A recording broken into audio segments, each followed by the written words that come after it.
The third driving question for PLCs is, how will we respond when a student is experiencing difficulty? In this section, you will be asked to collaborate with other educational professionals about differentiating instruction for students that are not progressing.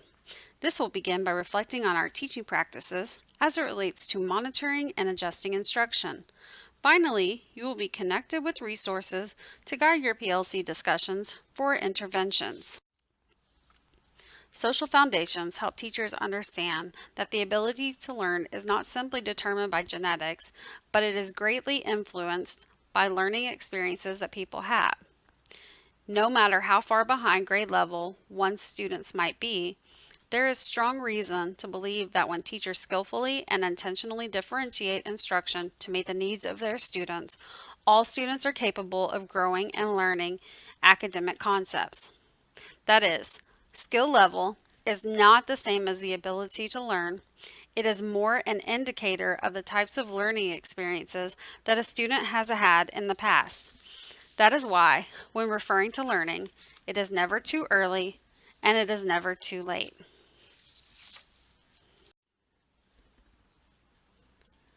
Equity does not mean everyone gets the same. Instead, equity means everyone gets what they need. No one would visit a doctor who treats all headaches the same, since the cause for one may be allergies and the other a tumor.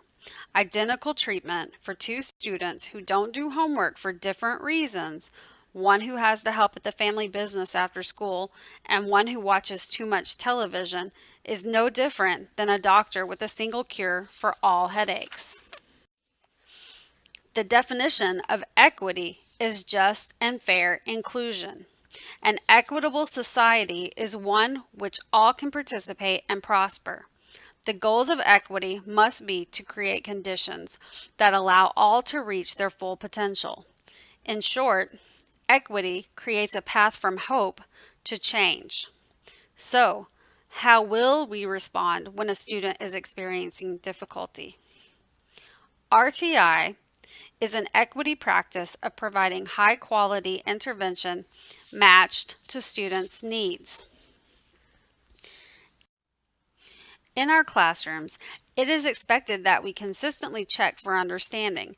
This is not only for monitoring student progress, but also to ensure that our lessons meet students' needs.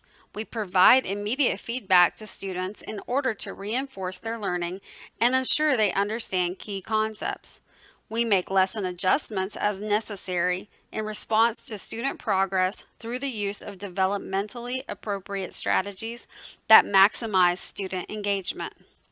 However, when we get together to share what we know, we can influence each other's thinking, push each other to new professional levels, and support one another in the quest to increase student outcomes. Learning teams should reflect together on the implications of the analysis of student work. Using the lens of the examined TEKS and intended outcomes, determine what did and did not work well in the lesson. What elements should be adjusted to support the learning of all students? This PLC intervention process is meant to transcend beyond the study of student work reflection into deeper discussions about how we will move forward. The PLC team setting is ideal for problem solving and planning these interventions. Step 1. Define. Determine what the problem is. Identify academic, behavioral, and learner habits. Make a hypothesis based on your data.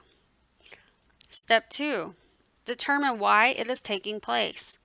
Identify what classroom factors contribute to the problem and what student factors contribute to the problem. For example, skill, fluency, or motivation. Determine the best intervention to implement to address the problem. Step 3. Implement. Develop a plan for intervention. Collaborate with your team to determine how instruction will be different in the intervention. Collect and record data. Apply intervention for 4 to 6 weeks to see results. Step 4. Evaluate. Review data to determine if the intervention was successful. If yes, monitor the student for any future changes. If no, seek support if needed and start the intervention cycle again.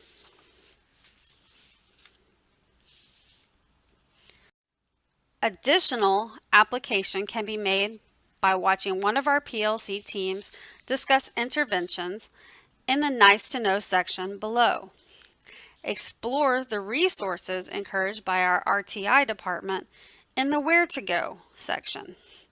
To help you and your team prepare your evidence for question 3, please view a curriculum example of one RTI application.